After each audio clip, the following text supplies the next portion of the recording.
Naam,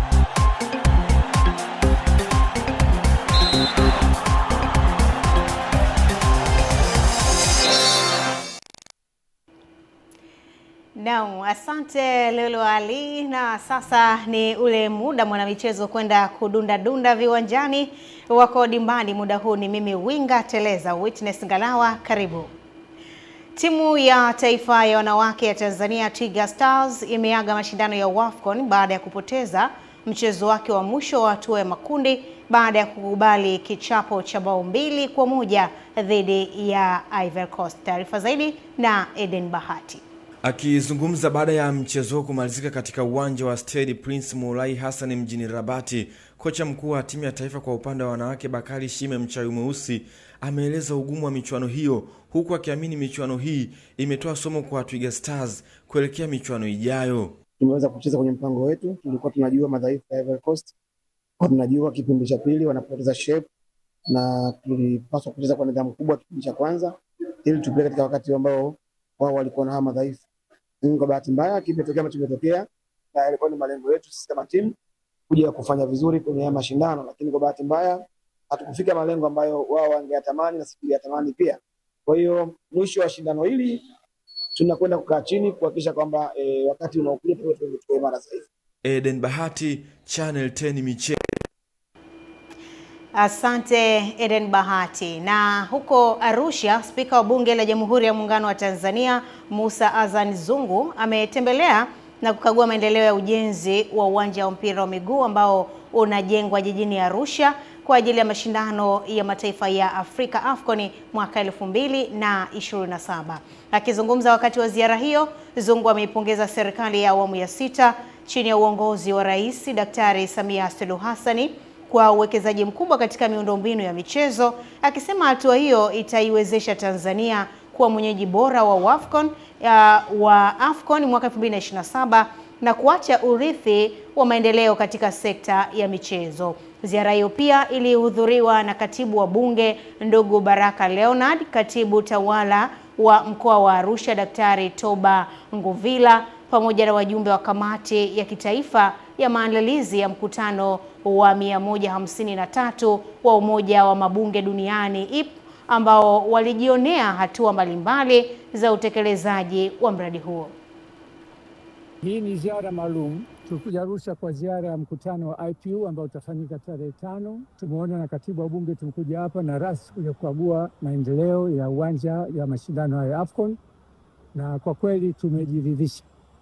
Hatua waliofikia ni asilimia zaidi ya 86, na wanategemea by Novemba mwaka huu ukabidhi uwanja huu kwa serikali ukiwa tayari umekamilika, wa kuweza kuchukua washabiki zaidi ya 35 ambao tutaingia ndani, na kutakuwa na maeneo maalum ya track za kukimbilia. Umekamilika kwa kifupi, una viwango vinavyotakiwa. Kwa kweli mimi nampongeza sana Mheshimiwa Rais. Huyo ni Spika wa Bunge la Jamhuri ya Muungano wa Tanzania Musa Azan Zungu akiwa huko Arusha kwa ajili ya mkutano wa 153 wa Umoja wa Mabunge Duniani IPU.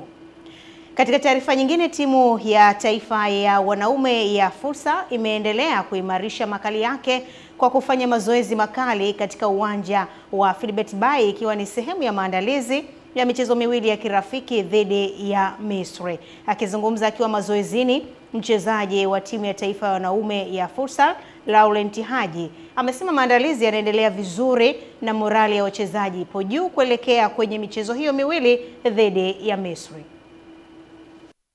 Kwa mazoezi kwa ujumla kuanzia siku ya kwanza mpaka kufikia hii kempu ya Kibaha, ni mazoezi yameendelea vizuri sana. Morali ya wachezaji ipo juu, watu wanajituma, na hata kama wageni ambao umewaona pia wameonyesha kufocus na mazoezi, anapambana. Kwangu mimi naona mapokezi yako vizuri sana, na kila mtu yuko willing kwa mwenzie, anamwambia bwana maelekezo kama hapa umekosea hivi, hapa umetakiwa kufanya hivi. Kwa hiyo mapokezi yako vizuri sana kwa wachezaji, hata hivyo upendo ni mkubwa pia.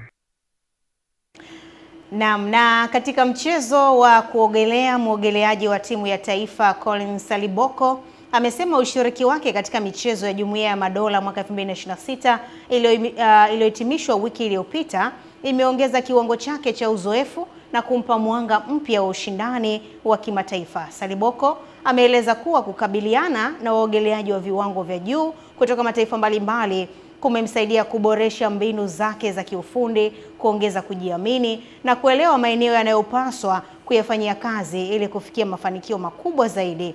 Amesema ataendelea kujituma na kushirikiana kwa karibu na chama cha kuogelea Tanzania na benchi la ufundi ili kuimarisha uwezo wake, akiamini kuwa maandalizi bora na nidhamu vitamwezesha kupeperusha vyema bendera ya Tanzania katika majukwaa ya kimataifa. Jaingia kwenye finali au semifinal, lakini kama ninavyoangalia muda bado kidogo tu. Kwa hiyo na mambo mingi yanaweza kubadilika kwenye tuseme mwaka, kama kuna mashindano mengine yanayofuata mwakani. Kwa hiyo najua tu nikiendelea kufanya mazoezi na mimi naweza kuingia hizo kwenye semifinal au finali. Na Watanzania nawashukuru kwa support, nawashukuru makocha kwa support, makocha wangu wa South Africa wa huko Tanzania, waogeleaji wengine waliokuwa wanatumia message, wazazi. Kwa hiyo nawashukuru sana kwa support yenu na waendelee tu kusupport, waombe mchezo wa kuogelea kwa sababu ni mchezo mdogo Tanzania na tunaamini huko mbele tunavyoenda uongezeke kabisa. Naam, huyo ni Saliboko, mwogeleaji kutoka Tanzania. Na huko Singida, halmashauri ya manispaa ya Singida inaendelea na maandalizi ya kushiriki mashindano ya shirikisho la michezo ya serikali ya mitaa Tanzania SHMISEMITA yanayotarajiwa kuanza kutimua vumbi tarehe 15 hadi 29 mwezi huu huko mkoani Mbeya. Taarifa zaidi na Jumbe Ismail. Afisa michezo wa halmashauri ya manispaa ya Singida Samuel Mwekenda amesema mashindano hayo yanalenga kwenda kuweka ustawi wa watumishi wa umma kuwa imara, lakini pia hata kuweka mahusiano mazuri kazini. Mashindano ya halmashauri zote ambazo ziko ndani ya Tanzania yanaitwa shirikisho la michezo za serikali ya mitaa Tanzania, ambao sasa na sisi manispaa tumeendelea kufanya maandalizi. Kwa mpaka sasa tuna karibu wiki 2 za maandalizi, tunajiandaa kwa ajili ya kwenda kushiriki mashindano hayo.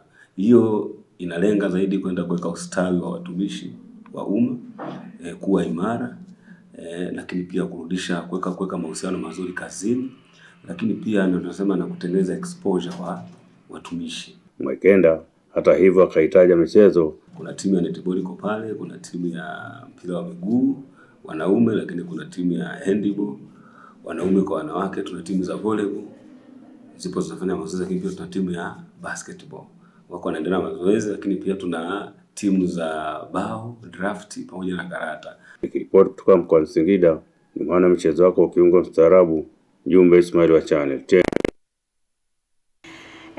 Namna hivyo kiungo mstaarabu Jumbe Ismail kutoka Singida ananikia utua upande wa viwanjani kitaifa. Na sasa tuende tukaangaze kunani katika anga la michezo kimataifa.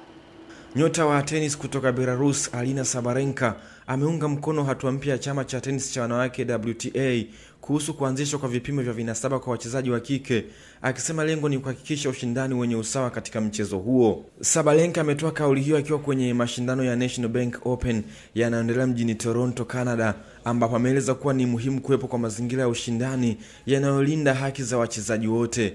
Mchezaji huyo ambaye ni miongoni mwa nyota wakubwa wa tenis duniani amekuwa akiongoza viwango vya juu vya WTA na amewahi kutoa mataji ya Grand Slam ikiwemo Australian Open mwaka 2023 na 2024.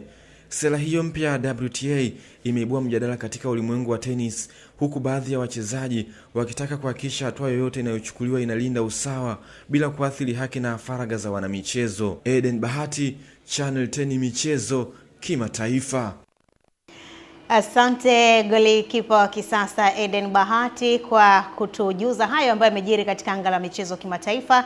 Na ndivyo ambavyo winga teleza Witness Ngalawa na tamatisha gurudumu la michezo na burudani. Narejesha matangazo haya kwa Lulu Ali aweze kutamatisha habari yetu ya kutwa nzima ya leo.